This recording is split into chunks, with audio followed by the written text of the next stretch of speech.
60ರಿಂದ 70 ದಿನಗಳ ಕಬ್ಬಿನ ಬೆಳೆಗೆ ಯಾವ ಗೊಬ್ಬರ ನೀಡಬೇಕ್ರಿ ಮತ್ತು ಎಷ್ಟೆಷ್ಟು ನೀಡಬೇಕು? ಇದು ದೊಡ್ಡ ಪ್ರಶ್ನೆ ರೀ. ಎಲ್ಲರೂ ಕಮೆಂಟ್ ಒಳಗೆ ಕೇಳತ್ತಿದ್ದ ಮತ್ತು ಡೈರೆಕ್ಟ್ DM ಮಾಡಿ ಇದನ್ನು ಕೇಳತ್ತೀರಿ ನನಗೀಗ.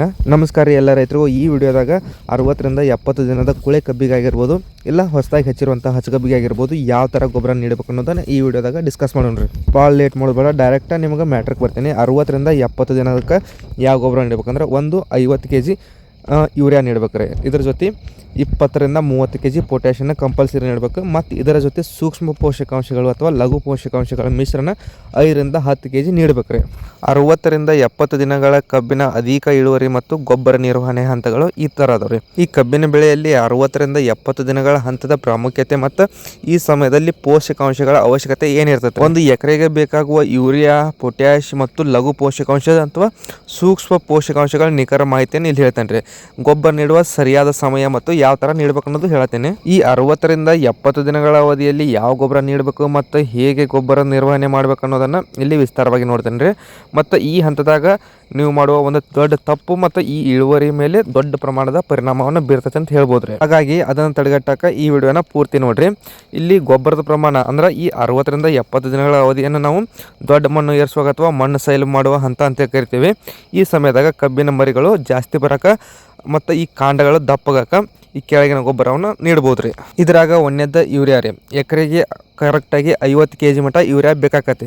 ಇದು ಏನು ಕೆಲಸ ಮಾಡ್ತೈತಪ್ಪ ಅಂತಂದ್ರೆ ಇದು ಸಾರಜನಕವನ್ನು ಒದಗಿಸಿ ಕಬ್ಬು ಹಸಿರಾಗಿ ಬೆಳೆಯಲು ಸಹಾಯ ಮಾಡ್ತೈತೆ ರೀ. ಇದು ಎರಡನೇದು DAP ಇವಾಗ ಯಾಕೆ ಕೊಡ್ಬೇಕಂದ್ರೆ ಈಗ ಈ ಟೈಮ್ದಾಗ ಹೆಚ್ಚು ಮರಿ ಹೊಡಿತಿರ್ತಾವೆ.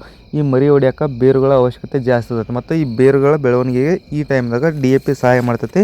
ಇದರಲ್ಲಿರುವ ರಂಜಕ ಬೇರುಗಳ ಬೆಳವಣಿಗೆಗೆ ಸಹಕಾರಿಯಾಕತ್ತೆ ರೀ. ಮತ್ತು ಮೂರನೇದ 20ರಿಂದ 30 kg ಮಟ್ಟ ಇದಕ್ಕೆ ಪೊಟ್ಯಾಷ್ ಬೇಕಾಗತ್ತೆ ರೀ ಈ ಟೈಮ್ದಾಗ. ಮತ್ತು ಅದ್ರ ಜೊತೆ ಒಂದು 10ರಿಂದ 15 kg ಮಟ್ಟ ನಾವು ಮೈಕ್ರೋ ನ್ಯೂಟ್ರಿಯೆಂಟ್ ತಪ್ಪದೇ ಕೊಡಬೇಕು ರೀ ಈ ಟೈಮ್ದಾಗ. ಮತ್ತು ನಾವು ಈ ಎಲ್ಲ ಗೊಬ್ಬರ ಕೊಡೋಕ್ಕಿಂತ ಮುಂಚೆ ಮಣ್ಣಿನೊಳಗೆ ತೇವಾಂಶ ಇರಬೇಕು ಮತ್ತು ಕೊಟ್ಟಾದ್ಮೇಲೆ ಬೇಗನೆ ನೀರು ಬಿಡಬೇಕು. ನೀರು ಬಿಡಲಿಲ್ಲ ಅಂದ್ರೆ ಏನಾಗತ್ತಪ್ಪ ಅಂತಂದ್ರೆ ಈ ಸಾಕಷ್ಟು ಇದರಲ್ಲಿರೋ ಜೀವಸತ್ವಗಳು ಬಿಸಿಲಿಗೆ ಆವಿಯಾಗುವಂಥ ಚಾನ್ಸಸ್. ಇಲ್ಲಿ ನಾವು ಹಳೆ ವಿಡಿಯೋದಾಗ ಹೇಳಿದ್ರೆ ಸಾಕಷ್ಟು ಅದನ್ನು ನೋಡಿರ್ಬೋದು ನೀವು. ಈ ಕಬ್ಬು ನಾಟಿ ಮಾಡಿದ ಅಥವಾ ಕಬ್ಬು ಕಡಿದ್ಮೇಲೆ ಒಂದು 30ರಿಂದ 35 ದಿವಸಕ್ಕೆ ಮಗಲ ಹರಿಬೇಕಂತ ಹೇಳಿದ್ದೆ. ಈ ಮಗಲ ಹರಿದಲ್ಲಿ ಏನು ಜಾಗ ಇರ್ತೈತಲ್ರಿ, ಈ ಜಾಗದಾಗ ಹಾಕೋದ್ರಿಂದ ಬೇರುಗಳಿಗೆ ಜಲ್ದಿ ಸಿಗತ್ತೆ ರೀ ಗೊಬ್ಬರ. ಹೀಗಾಗಿ ಇಲ್ಲಿ ಹಾಕಿ ಕೆಲವೊಂದಿಷ್ಟು ಜನ ಮಣ್ಣು ಮುಚ್ತಾರೆ. ಮಣ್ಣು ಮುಚ್ಚದಿದ್ರು ಸಣ್ಣ ಪ್ರಮಾಣದ ನೀರು ಬಿಡ್ಬೇಕು ರೀ. ಡ್ರಿಪ್ ಇದ್ರೆ ಡ್ರಿಪ್ ಹಚ್ಚಿರೋ ಭಾಳ ಉತ್ತಮ. ಯಾಕಪ್ಪ ಅಂತಂದ್ರೆ ಗೊಬ್ಬರ ನೆನಿತೈತಿ. ಇಲ್ಲ ಡ್ರಿಪ್ ಇಲ್ಲಪ್ಪ ಅಂತಂದ್ರೆ ಸಣ್ಣದಾಗಿ ಎಲ್ಲ ಸಾಲುಗಳಿಗೆ ನೀರು ಸಮವಾಗಿ ಸಣ್ಣಾಗಿ ಹೋಗಂಗೆ ಬಿಡ್ಬೇಕು ರೀ. ನಾವು ರೆಗ್ಯುಲರಾಗಿ ಶಿಸ್ತ ಜೋರು ಬಿಟ್ಟು ಹಸಿರು ಏನಾಗತ್ತೆ ಗೊಬ್ಬರ ತೇಲ್ಕೊಂಡು ಹೋಗಿ ದಂಡಿಗೆ ನಿಂದಿರ್ತಾರೆ. ಆ ಕೆಲಸ ಮಾಡೋದ್ರಿಂದ ಏನೈತಿ ಗೊಬ್ಬರ ವೇಸ್ಟ್ ಆಗುತ್ತೆ, ಕೊಟ್ಟಿದ್ದು ಯೂಸ್ ಆಗೋದಿಲ್ಲ. ಮತ್ತು ನಾನು ನಿಮಗೆ ಮೈಕ್ರೋ ನ್ಯೂಟ್ರಿಯೆಂಟ್ಸ್ ಅಂತ ಹೇಳಿದೆ. ಮತ್ತು ಮೈಕ್ರೋ ನ್ಯೂಟ್ರಿಯೆಂಟ್ ಯಾವ್ಯಾವ ಒಗಿಬೇಕು ಅಂತೇಳಿ ಇಲ್ಲಿ ತೋರಿಸತ್ತಾನೆ. ಇದು ಒಂದೇದ ಜಿಂಕ್ ರೀ. ಮತ್ತು ಇದನ್ನು ಪೆರಸ್ ಅಂದ್ರೆ ಕಬ್ಬಿಣದ ಅಂಶ. ಮತ್ತು ಇದು ಮ್ಯಾಂಗನೀಸ್ ರೀ. ಮ್ಯಾಂಗನೀಸ್ ಹಾಕಬೇಕು. ಬೋರಾನ್ ಮತ್ತು ಮ್ಯಾಗ್ನೀಸಿಯಂ ಸಲ್ಫೇಟ್ ರೀ. ಇವು 5ರಿಂದ 6 ಏನೈತಲ್ಲ ಒಂದೇ ಸಿಗ್ತಾವೆ. ಮತ್ತು ಇದು ಪೊಟ್ಯಾಷಿಯಂ ಹ್ಯೂಮೇಟ್ನ ತೊಗೋಬೇಕು ರೀ. ಇದನ್ನು ನಾವು ಕಲಿಸೋದು ಏನೈತಲ್ರಿ ರೆಗ್ಯುಲರ್ ಆಗಿ ಇದು ಕ್ರಯಾಜಿನ್ ಕಂಪ್ನಿದ ಅಂದ್ರೆ ಸೂಪರ್ 6 ಅಂತೇಳಿ ಬರ್ತಾವೆ. ಎಲ್ಲ ಅದ್ರಾಗ ಸಿಗ್ತಾವೆ ರೀ ಇವು ಮೈಕ್ರೋ ನ್ಯೂಟ್ರಿಯೆಂಟ್ಸ್. ಮತ್ತು ಇದನ್ನು ರೆಗ್ಯುಲರಾಗಿ ನಾವು ಯಾವ ಥರ ಕಲಿಸ್ತೀವಿ ಅದೇ ಥರ ಒಂದಕ್ಕೆ DAP ಹಾಕತ್ತೀನಿ. ಅದಾದಮೇಲೆ ಯೂರಿಯಾ ರೀ. ಯೂರಿಯಾ ಆದಮೇಲೆ ಮೈಕ್ರೋ ನ್ಯೂಟ್ರಿಯೆಂಟ್ಸ್ ಹಾಕೋದ್ರಾಗ ಸ್ವಲ್ಪ ವಿಚಾರ ಮಾಡಿ ಹಾಕ್ಬೇಕು ರೀ ಯಾವ್ಯಾವ ಥರ ಹಾಕಬೇಕು ಯಾವ್ದು ಅನ್ನೋದನ್ನು. ಇಲ್ಲಿ ನಾ ತೊಗೊಂಡಿದ್ದು 40 kg ಯೂರಿಯಾ ತೊಂದನಿ ರೀ. ಮತ್ತು ಒಂದು ಚೀಲ DAP ತೊಂದನಿ. ಮತ್ತು ಅದ್ರ ಜೊತೆ ರೀ ಈಗ ಕಬ್ಬು ಸಾಣದಿರೋದ್ರಿಂದ ಪೊಟ್ಯಾಷದ ಅಂಶ ಜಾಸ್ತಿ ಬೇಕಾಗಿಲ್ಲ. ಅದಕ್ಕಾಗಿ ಒಂದು 25ರಿಂದ 30 kgವರೆಗೂ ಪೊಟ್ಯಾಷ್ ತೊಗೊಂಡೇನಿ ರೀ ನಾನು. ಈ ಪೊಟ್ಯಾಷ್ ಒಳಗೆ 2 ಥರ ಸಿಗ್ತೈತೆ ರೀ. ಕಾಳು ಪೊಟ್ಯಾಷ್ ಮತ್ತು ಇದು ಪುಡಿ ಪೊಟ್ಯಾಷ್ ಅಂದ್ರೆ ವೈಟ್ ಪೊಟ್ಯಾಷ್ ಮತ್ತು ಕೆಂಪು ಪೊಟ್ಯಾಷ್. ಈ ವೈಟ್ ಪೊಟ್ಯಾಷ್ ಒಳಗೆ ಪೊಟ್ಯಾಷ್ ಕಂಟೆಂಟ್ ಕಡಿಮೆ ಇರ್ತೈತಿ. ಅದಕ್ಕಾಗಿ ಅದನ್ನು ಯೂಸ್ ಮಾಡ್ಬೋದು ರೀ. ಅದರಿಂದ ಏನು ಕೇಳಿಲ್ಲ. ಇದನ್ನು ರೆಡ್ ಪೊಟ್ಯಾಷ್ ಯೂಸ್ ಮಾಡೋದ್ರಂತ ಇದು ಇನ್ಆರ್ಗ್ಯಾನಿಕ್ ಅಂದರೆ ಕೆಮಿಕಲ್ ಆಗಿರೋದ್ರಿಂದ ಬೆಳೆಗಳಿಗೆ ಈ ಟೈಮ್ದಾಗ ಜಲ್ದಿ ತೋರ್ತಾರೆ. ಅದಕ್ಕಾಗಿ ಇದನ್ನು ಯೂಸ್ ಮಾಡ್ಬೋದು. ಮತ್ತು ನೀವು ವೈಟ್ ಪೊಟ್ಯಾಷ್ ಏನೈತಲ್ಲ ಅದನ್ನು ನಾವು ಡ್ರಿಪ್ ಮುಖಾಂತರ ಕೊಡ್ಬೋದು. ಆದರೆ ಕೆಂಪು ಪೊಟ್ಯಾಷನ್ನ ಡ್ರಿಪ್ ಒಳಗೆ ಕೊಡೋಕ್ಕಾಗೋದಿಲ್ಲ. ಯಾಕಪ್ಪ ಅಂತಂದ್ರೆ ಇದು 100% ವಾಟರ್ ಸಾಲ್ವೇಬಲ್ ಆಗಿರೋದಿಲ್ಲ. ಕೊಡ್ಬೋದು ಆದರೆ 1 ಅಥವಾ 2 ದಿನ ಮುಂಚೆ ಅಂತ ಇದನ್ನು ನಾವು ಪ್ರಿಪೇರ್ ಮಾಡ್ಬೇಕ್ರಿ. ಕಲಿಸಿಡಬೇಕು, ನೀರಿನೊಳಗೆ ಕರ್ಗೋಂಗೆ ಮಾಡ್ಬೇಕ್ರಿ ಇದನ್ನು. ಇನ್ನು ಮೈಕ್ರೋ ನ್ಯೂಟ್ರಿಯೆಂಟ್ ಬಗ್ಗೆ ರೀ. ಮೈಕ್ರೋ ನ್ಯೂಟ್ರಿಯೆಂಟ್ ನಾನು 6 ಥರದ ಮೈಕ್ರೋ ನ್ಯೂಟ್ರಿಯೆಂಟ್ ತೊಗೊಂಡಿನಿ. ಇದು ಪೊಟ್ಯಾಷಿಯಂ ಹ್ಯೂಮೇಟ್ ರೀ. ಇದು ಪೊಟ್ಯಾಷಿಯಂ ಹ್ಯೂಮೇಟ್ ಬೇರುಗಳಿಗೆ ಭಾಳ ಅನುಕೂಲ ಆಕತಿ. ಬೇರುಗಳು ಆಳವಾಗಿ ಭೂಮಿ ಒಳಗೆ ಬಿಡೋಕೆ ಅನುಕೂಲ ಮಾಡ್ತೈತಿ. ಮತ್ತು ಭೂಮಿಯಲ್ಲಿ ಇರ್ತಕ್ಕಂಥ ಎಲ್ಲ ಗೊಬ್ಬರದ ಅಂಶಗಳನ್ನು ಬೇರುಗಳು ಬೇಗ ಹಿರ್ಕೊಳಕ್ಕೆ ಈ ಮೈಕ್ರೋ ನ್ಯೂಟ್ರಿಯೆಂಟ್ ಒಳಗೆ ಈ ಪೊಟ್ಯಾಷಿಯಂ ಹ್ಯೂಮೇಟ್ ಭಾಳ ಅನುಕೂಲ ಮಾಡತ್ರಿ ಇದು. ಇನ್ನು ಈ ನೆಕ್ಸ್ಟ್ ಬೋರಾನನ್ನು ಈ ಕಬ್ಬಿಗೆ ಕಬ್ಬಿಗೆ ಯಾಕೆ ಯೂಸ್ ಮಾಡ್ಬೇಕಂದ್ರೆ ಸಕ್ಕರೆ ಅಂಶ ರೀ. ಈ ಬೋರಾನ ಸಕ್ಕರೆ ಅಂಶ ಜಾಸ್ತಿ ಮಾಡ್ತೈತಿ. ಸಕ್ಕರೆ ಅಂಶ ಜಾಸ್ತಿ ಮಾಡೋದ್ರಿಂದ ಕಬ್ಬಿನ ತೂಕದಾಗ ಅಪಾರವಾದ ಜಾಸ್ತಿ ಬೆಳವಣಿಗೆಯನ್ನು ಕಾಣ್ಬೋದು ರೀ ನಾವು. ಅದಕ್ಕಾಗಿ ಬೋರಾನನ್ನು ನಾವು 1 ಎಕರೆಗೆ 1 ಕಿಲೋ ಮಟ್ಟ ಯೂಸ್ ಮಾಡ್ಬೇಕು ರೀ. ಒಂದು ಸಲ ಯೂಸ್ ಮಾಡಿದರೆ ಸಾಕು, ಪದೇ ಪದೇ ಯೂಸ್ ಮಾಡೋ ಅವಶ್ಯಕತೆ ಇರೋಂಗಿಲ್ಲ. ಈ ಬೋರಾನ್ ಕೂಡ ಅಷ್ಟೇ ವಾಟರ್ ಸಾಲ್ಯುಬಲ್ ಆಗಿರ್ತೈತೆ ರೀ ಇದು. ನೆಕ್ಸ್ಟ್ ನೋಡ್ರಿ, ಈ ಜಿಂಕ್ ಅಥವಾ ಈ ಸತು ಇದನ್ನು ಈ ಕಬ್ಬಿನ ಬೆಳೆಯೊಳಗೆ ಯಾಕೆ ಯೂಸ್ ಮಾಡ್ಬೇಕ್ರಿ? ಈ ಸಸ್ಯದ ಬೆಳವಣಿಗೆ ಮತ್ತು ಹಾರ್ಮೋನ್ ಉತ್ಪಾದನೆ ಒಳಗೆ ಈ ಸಹಾಯಕಾರಿ ಮಾಡ್ತೈತಿ.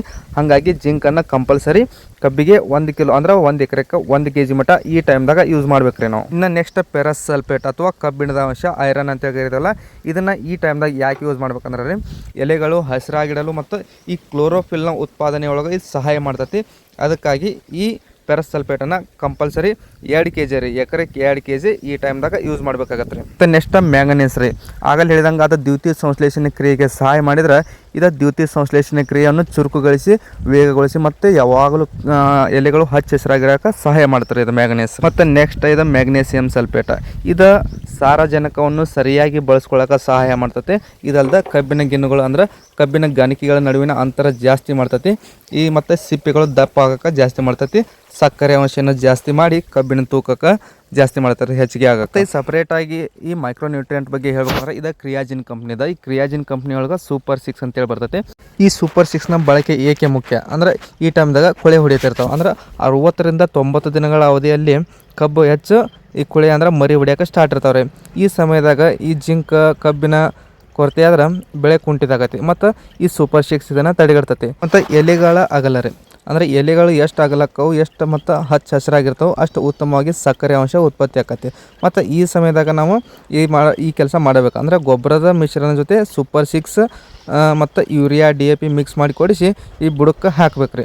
ಮತ್ತು ಹಾಕಿ ಇದನ್ನು ಮಣ್ಣು ಏರಿಸೋದ್ರಿಂದ ನೀರಿನ ನಿರ್ವಹಣೆ ಉತ್ತಮವಾಗಿ ಈ ಕಬ್ಬಿಗೆ ಪ್ರಾರಂಭವಾಗುತ್ತೆ ರೀ. ಈ ಮೈಕ್ರೋನ್ಯೂಟ್ರಿಯೆಂಟ್ಸ್ ನೀಡುವಾಗ ನೆಲ ಹಸಿಯಾಗಿರಬೇಕು ಮತ್ತು ನೀಡಿದ ಮೇಲೆ ಕೂಡ ಅಷ್ಟು ಬೇಗವಾಗಿ ನೀರನ್ನು ಕೊಡಬೇಕು ರೀ.